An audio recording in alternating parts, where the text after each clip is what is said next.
2 Coríntios, no capítulo 5.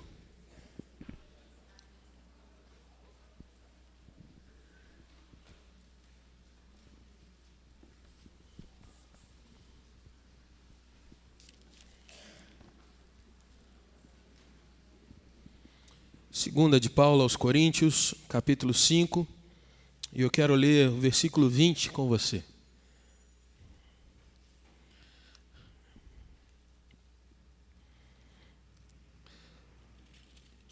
De sorte que somos embaixadores em nome de Cristo, como se Deus exortasse por nosso intermédio. Em nome de Cristo, pois, rogamos que vos reconcilieis com Deus. De sorte que somos embaixadores em nome de Cristo, como se Deus exortasse por nosso intermédio. Em nome de Cristo, pois, rogamos que vos reconcilieis com Deus.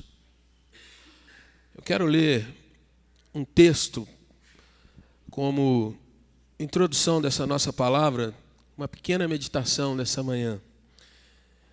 O texto foi escrito por um homem aos seus 33 anos e diz assim: fazendo um retrospecto de minha própria vida durante o ano que agora se encerra, tenho de condenar-me.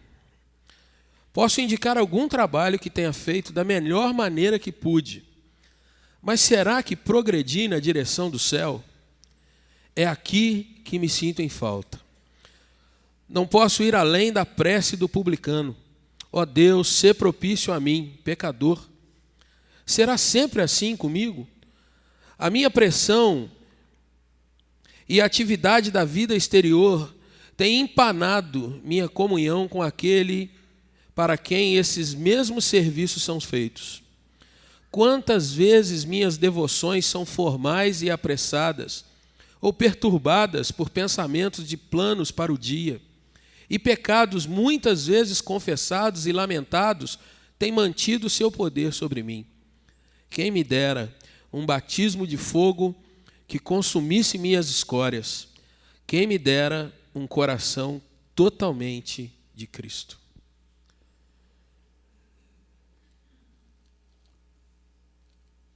Essas palavras, irmãos, foram um dos últimos registros de Ashbel Green Simonton, missionário que fundou a Igreja Presbiteriana do Brasil. Essas palavras, quando registradas por Simonton, foram escritas por um homem que aos 33 anos já estava no Brasil há 7 anos, e em 7 anos ele plantou uma igreja, não só uma igreja, mas depois, juntamente com mais 2 irmãos, fundaram um presbitério, um jornal chamado Imprensa Evangélica, a primeira publicação evangélica desse país, e que depois da morte de Simonton continuou sendo editado. Publicou vários periódicos que eram os boletins da igreja, que eram materiais de estudo para aqueles que iam sendo convertidos. Deixou, além de um presbitério organizado, um seminário com alguns alunos, o chamado Seminário Primitivo. Não obstante, aos 33 anos, pai de uma garotinha e viúvo. Interessante nós analisarmos isso, irmãos, porque se eu perguntasse para muitos dos presbiterianos do Brasil um pouco da nossa história, o que a gente certamente veria é que a maioria de nós não se conhece. E fazendo um pequeno paralelo, quando você vai, por exemplo, numa igreja metodista, muitos vão dizer para você algumas coisas sobre John Wesley.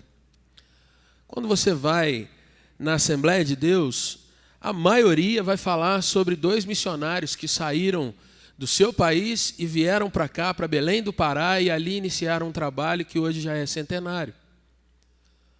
Mas eu quero trazer para o nosso coração que nós, eu e você, precisamos conhecer a nossa história para saber quem nós somos diante de Deus. Não apenas por um conhecimento intelectual, mas para entendermos, irmãos, qual é a essência da nossa identidade cristã como presbiterianos. E nós vivemos num tempo, irmãos, em que o mundo evangélico se tornou tão confuso que as pessoas mal conhecem um pouco da Bíblia, o que dirá da sua história. E por vezes nós vemos muitas e muitas confusões, muitas colocações que são erradas, mas nós não sabemos nos posicionar ou até mesmo engolimos algumas coisas que ouvimos por aí nas academias e achamos que aquilo é verdadeiro. Um exemplo, quando alguém cita João Calvino, por exemplo, nós não sabemos muitas coisas de Calvino, mas muitos dizem, por causa de um escritor chamado Weber, Max Weber, nós achamos que Calvino é o pai do capitalismo moderno. E isso é uma falácia, porque na realidade Calvino não foi quem inventou esse sistema. Mas porque não conhecemos e não lemos uma fonte primária, porque não buscamos informações, nós aceitamos isso, e isso é dito na academia por aí. Outros dizem que o reformador era um homem violento por causa de um episódio, o episódio com Serveto, em que um herege foi condenado pela igreja, e Calvino não foi o autor daquela condenação. Mas nós aceitamos porque ouvimos por aí. Não temos, às vezes, o cuidado de olhar o nosso passado para entender qual é o nosso presente. E o que tem a ver isso, irmãos, com o texto que nós lemos e com a mensagem que eu quero deixar para nós nessa manhã? Esse texto, 2 Coríntios 5, 20, foi o texto que Simonton, o primeiro missionário presbiteriano no Brasil, utilizou para a pregação e para a ordenação do primeiro pastor evangélico ordenado aqui nesse país. Seu nome era José Manuel da Conceição. Um ex-padre, conhecedor das Escrituras, um homem que tinha um estudo profundo, já mais idoso do que Simonton, e nesse momento da sua ordenação, ele ouve essas palavras de Simonton. Ele tem um sermão colocado exatamente mostrando a identidade que nós temos e a responsabilidade que nós temos diante desse mundo e diante do nosso Senhor como embaixadores do reino. É interessante, irmãos, que nós paramos para pensar, e eu queria só trazer para o seu coração algumas coisas para nós meditarmos nessa manhã, que podem trazer para nós um sentido de termos mais consciência do tempo em que nós vivemos. Como nós vimos nesse momento registrado no diário de Simonton, que é o trecho do livro que eu li, Simonton era um homem que, apesar de ter vivido tantas coisas e tão intensas em tão pouco tempo de vida, Simonton tinha uma visão muito criteriosa de si mesmo. Se você prestou atenção na leitura, você vai ver que ele diz assim, fazendo um retrospecto da minha vida durante um ano apenas, ele diz assim, eu tenho que condenar-me. Eu sei que embora muita coisa esteja acontecendo, muita coisa esteja sendo vivenciada, eu como missionário, mesmo distante da minha terra, passando por todas essas lutas, eu poderia ter talvez um autorretrato de mim como um grande herói. Ele diz, não, eu tenho que condenar-me, porque eu sei que eu estou aquém daquilo que o Senhor me chamou. Irmãos, isso é algo que passa muito, mas muito distante dos nossos dias, aonde nós estamos vendo uma realidade que as pessoas têm uma necessidade de serem consideradas, pelo menos, alguma coisa perto de super-heróis. Difícil você olhar para a televisão e ver um televangelista confessando pecado. E eu queria desafiar aqui, agora sim eu quero colocar à prova. Se você chegar e trouxer um vídeo, alguma coisa, que um televangelista chega e fala assim, olha, eu quero colocar para você que eu sou um pecador e preciso da graça do Senhor. Nós vivemos num tempo que as pessoas, principalmente no meio evangélico, têm forjado heróis. E uma marca do povo evangélico, irmãos, é que nós não temos ícones. Nós não temos os nossos ídolos. Nós não temos aqueles que nós idolatramos. Mas nos nossos dias, quando nós olhamos, nós vemos pessoas que cada vez mais estão buscando serem admiradas, serem incentivadas por um processo que beira a idolatria, para não ser exagerado na palavra. Irmãos, como presbiterianos, nós precisamos olhar e ver que nosso sistema de igreja se pauta em pessoas normais. Se pauta em homens e mulheres que, com todas as dificuldades que nós carregamos, você que é pai de família, que trabalha de segunda a sábado, que racha às vezes debaixo de um sol quente, você, mãe, que tem que dar conta às vezes dos filhos, trabalhar para fora ou para dentro, não importa, às vezes é um tanque de roupa para encarar. Pessoas normais, gente de carne, gente que não se envergonha de labutar durante a semana para ver a sua casa sendo edificada. Mas gente que pela graça, pelo amor, pelo cuidado de Deus, tem sido alcançada. Gente que incentiva os filhos na escola, nas atividades, na correria do dia a dia, mas gente que tem que lutar para encontrar um tempo durante o dia para ler a palavra de Deus. Irmãos, quando nós olhamos para as palavras de Simon, eu fico me perguntando o que aquele homem queria na realidade que Deus fizesse através dele. E quando a gente lê o livro, eu fico pensando que talvez tudo que Simon quisesse fosse ver mais e mais gente sendo convertida ao Senhor. Ele não pede a Deus um batismo de fogo para que fosse considerado um herói cristão, embora ele seja. Porque quem que você conhece hoje, nessa idade, que possa dar um testemunho de vida como ele deu? São poucos. Mas é interessante que Simon pede um batismo de fogo que consumisse as suas escórias, os seus erros, as suas mazelas, os seus pecados. Ele queria um coração que fosse fiel a Jesus e não um coração que fosse admirado como um grande coração, um homem bonzão, um homem cheio de experiências e completamente admirado.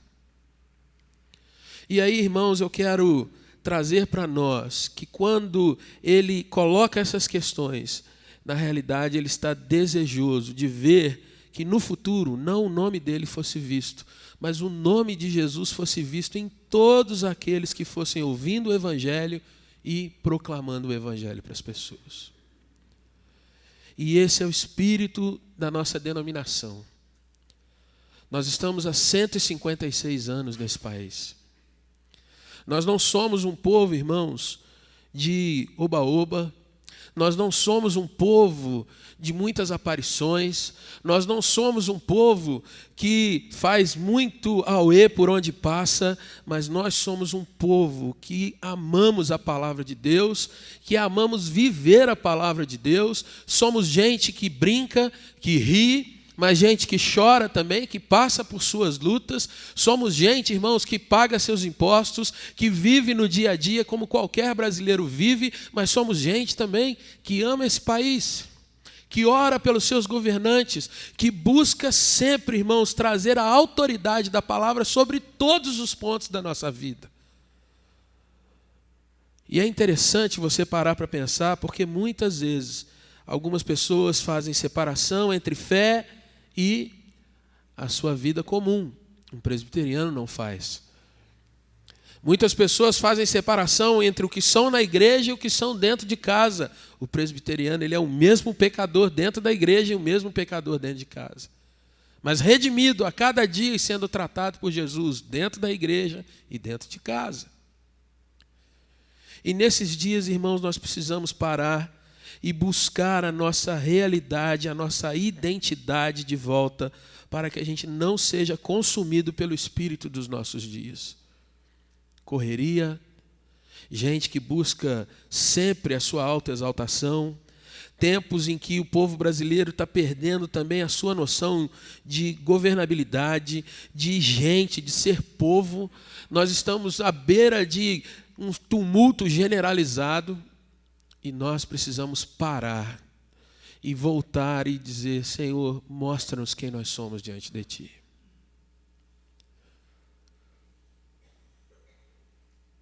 No último dia 12, foi aniversário da chegada desse missionário no nosso país.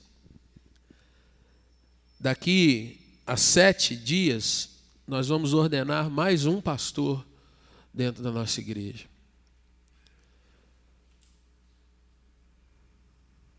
Será que nós, hoje, irmãos, estamos confiando ao pastorado um irmão que nós vamos buscar que seja um super-herói? Ou será que nós vamos confiar ao pastorado um homem normal, sujeito a angústias, dificuldades, a vento, a sol, chuva, mas que nós vamos andar de braços dados e vamos dizer, vamos evangelizar o nosso povo?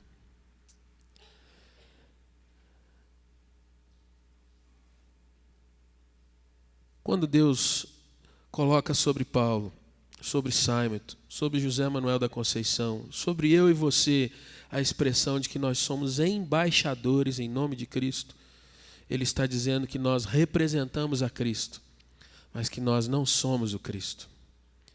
Somos servos, representantes. E Ele diz mais uma questão nesse texto que eu acho fantástico. Ele diz: Deus exorta esse mundo através de nós. Nós vivemos num tempo em que as pessoas querem uma agradabilidade forjada, a chamada política da boa vizinhança, o politicamente correto, o desejável, o ser quase que enfeitado para ser bem visto. Mas o texto que Simonton usou para um pastor recém-ordenado era que Deus exortaria o mundo através dele. Mais ainda, ele dizia que o apelo para esse mundo era: em nome de Cristo, rogamos, ou seja, declaramos, pedimos, invocamos que vocês sejam reconciliados com Deus. Esse é um tempo, irmãos, de nós recuperarmos essa identidade, de dizer a esse mundo que esse mundo precisa voltar para conhecer o seu Criador.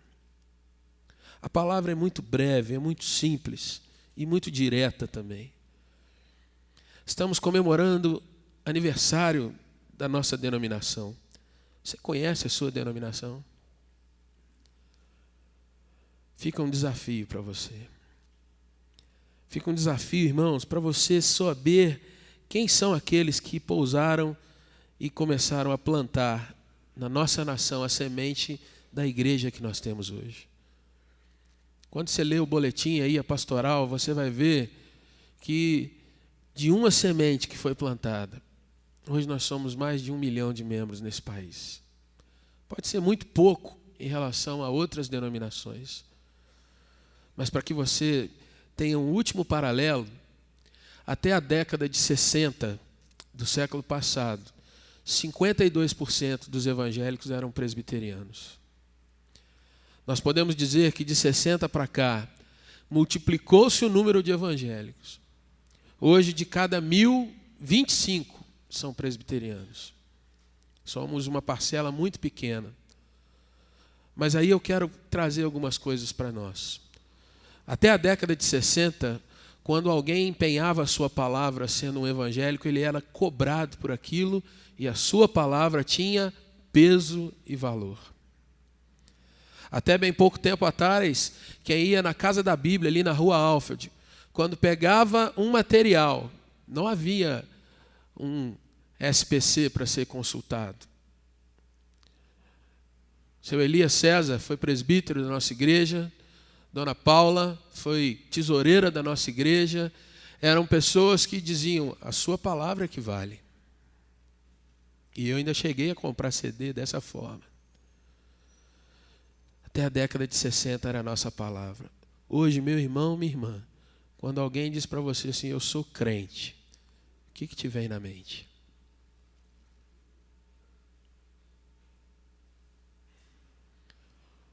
Os irmãos aqui que lidam com RH, quando alguém chega na sua empresa ou na empresa que você trabalha e diz: eu sou cristão evangélico, não precisa falar com ninguém que está do lado. Eu já estou vendo o constrangimento daqui. Mas o que vem atrelado com essa expressão, irmãos? E eu não estou falando que é para uns, não, somos todos. Há um tempo atrás, fui fazer um crediário numa loja, comprar uma camisa. Isso deve ter uns 3 anos. E aí, qual a sua profissão? Pastor. O rapaz estava assim e fez assim. E aí eu me senti extremamente constrangido. Pastor presbiteriano. E aí ele fez assim, bom.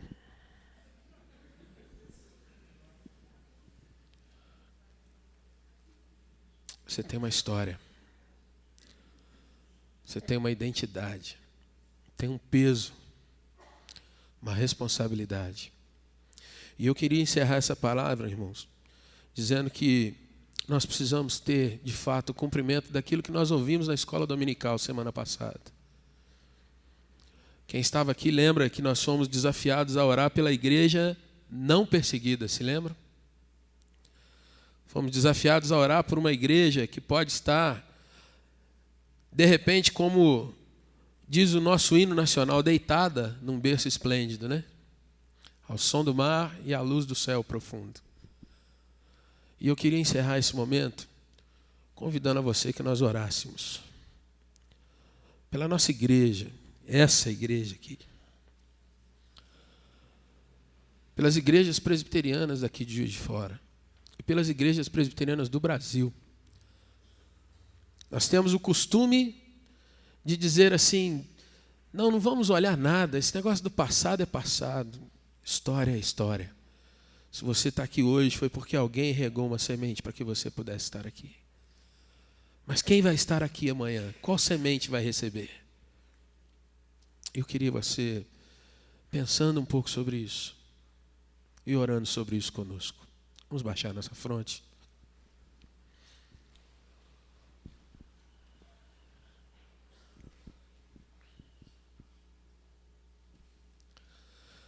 Senhor nosso Deus, nosso Pai, bendito seja o teu santo e doce nome, Deus. Louvado seja o Senhor, Deus, por tudo que o Senhor tem feito, por tudo que o Senhor faz a cada dia nas nossas vidas. Senhor, nesse momento nós queremos, ó Deus, te louvar e te bendizer, ó Deus, por mais um ano que o Senhor concede à nossa denominação. Senhor, nós não somos uma igreja que caiu de paraquedas aqui na nossa nação.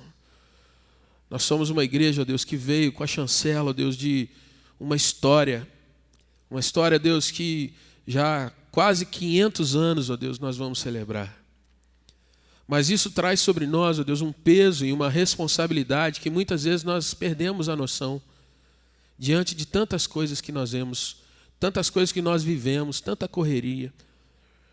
Eu quero te agradecer, Senhor Deus, porque há 156 anos ininterruptos, ó Deus, o Senhor tem nos dado a graça de partilhar o teu evangelho e de sermos embaixadores do teu reino. Obrigado, Senhor Deus, pela vida daqueles que deixaram, ó Deus, as suas famílias, deixaram, ó Deus, o conforto das suas nações, todas as suas características, ó Deus, de tranquilidade, e vieram para uma terra, Senhor Deus, que eles nunca tinham visto, nem por foto. E, ó Deus, ao chegarem aqui, ó Pai, entregaram suas vidas ao Senhor e foram, ó Deus, homens e mulheres valentes, ó Deus, na pregação do Evangelho do Senhor. Senhor, eu te dou graças, ó Deus, porque nesses 156 anos, ó Deus, a nossa denominação possui igrejas em todos os estados dessa federação. Possuímos, ó Deus, pastores e evangelistas, ó Deus, nos lugares mais distantes, ó Deus, gente que está lidando, ó Deus, com a indiferença, com a dificuldade, com, ó Deus, as lutas, mas está ali plantando o Evangelho do Senhor. Eu te dou graças, Senhor Deus, porque não foi somente igrejas que foram plantadas, mas, ó Deus, há hospitais, ó Deus, em diversos lugares, há escolas, ó Deus, em centenas de cidades. Ó Deus, há uma universidade gigantesca no coração desse país que, ó Deus, o Senhor nos confiou.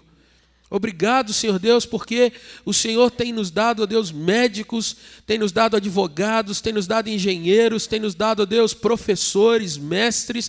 O Senhor tem nos dado, ó Deus, teólogos. O Senhor tem dado, ó Deus, uma formação de excelência à Igreja Presbiteriana do Brasil. Eu te louvo, Senhor Deus, porque cada pastor, ó Deus, que sobe no púlpito, ele tem sobre si, ó Deus, uma boa formação. Não é alguém, ó Deus, alheio ao país, mas é alguém, ó Pai, que tem condições de dialogar com esse povo e falar do Teu Evangelho com autoridade. E, ó Pai, muito obrigado, porque esses privilégios estão sobre nós, sobre cada um de nós. E, ó Deus, eu te peço também que o Senhor nos guarde, ó Deus, de não termos um coração fechado, um coração, ó Deus, indiferente para tantos privilégios que nós temos como igreja. Te louvo, ó Deus, porque os nossos filhos são educados, ó Deus, e têm acesso à boa educação. Te louvo, ó Deus, porque são incentivados a buscarem a melhor escola, buscarem, ó Deus, cada vez mais crescimento para que possam ler, compreender e divulgar a Tua palavra. Senhor, eu te louvo, Deus, porque o Senhor tem nos abençoado como denominação.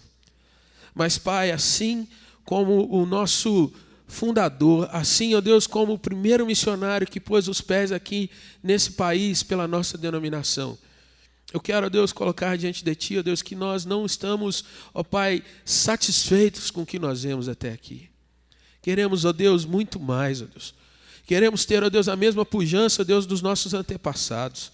Queremos ter, ó Deus, aqui na primeira igreja, Senhor Deus, o vigor que o Senhor tem nos dado há décadas, mas queremos isso sendo aumentado. Te peço, ó Deus, desperta o nosso coração para a evangelização, desperta ainda mais para a obra missionária, desperta a nossa igreja ainda mais, ó Deus, para ser uma igreja que rompe com as paredes e, ó Deus, anuncia com graça, mas com autoridade o evangelho do Senhor. Usa cada irmão, ó Deus, que tem o seu nome no hall de membros dessa igreja. Ó Deus, em nome de Jesus, que cada pai, cada mãe seja uma testemunha fiel do Senhor dentro do seu lar.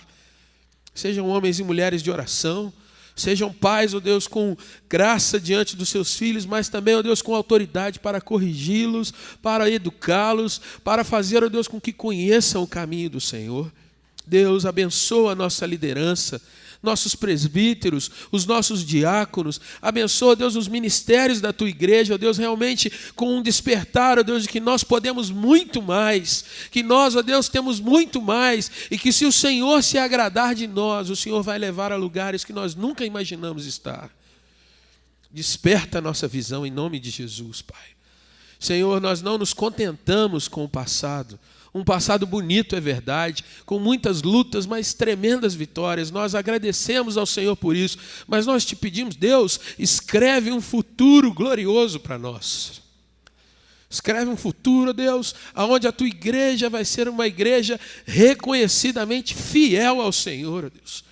Não uma igreja suntuosa, de templos, ó Deus, forjados com os melhores mármores, mas uma igreja de gente de caráter, uma igreja, ó Deus, de homens e mulheres de palavra, mulheres, ó Deus, que oram, homens que oram, jovens, ó Deus, que são crentes no Senhor, Pai. Vivifica a Tua igreja em nome de Jesus. Deus, vivifica a nossa alma em nome de Jesus. Oramos, ó Deus, pelas demais igrejas da nossa cidade. Que cada uma delas também seja visitada pelo Teu poder e pela Tua unção. Senhor, nós não escondemos os nossos pecados, temos muitas falhas diante de Ti. E Te pedimos, ó Deus, que o Senhor esteja, ó Deus, nos moldando, quebrando aquilo que não pode continuar e, ó Deus, fazendo com que sejamos, ó Deus, realmente retomados, refeitos, reconstruídos para o Senhor. Cuida, ó Deus, das nossas igrejas irmãs, ó Deus, dos nossos presbitérios. E, ó Deus, abençoa essa denominação no país, ó Deus. Oramos por aqueles irmãos, ó Deus, que às vezes deixam suas vidas. E, ó Deus, nem vê um fruto às vezes. Mas, ó Deus, nós sabemos que o Senhor é fiel e que a Tua palavra não volta vazia. Mas, ó Deus, te pedimos que o Senhor dê alento a esses corações, que o Senhor dê, ó Pai, realmente uma visão de que o Senhor está continuando a Tua obra, ó Deus. Senhor, a palavra que nós ministramos não é uma palavra de desprezo pelas outras denominações. A palavra, Deus, é para que nós aprendamos a valorizar aquilo que é nosso. E eu te peço, Deus, que isso seja gravado no nosso coração. Que nós aprendamos, Deus, a honrar a família que temos, a cidade que temos, a igreja que nós temos. E, ó Deus, que isso seja cada vez mais acrescentado. E, ó Deus, usado por Ti para a glória do Teu santo nome. Muito obrigado por tudo que o Senhor tem feito e por tudo que o Senhor vai fazer. Em nome de Jesus. Amém, Senhor.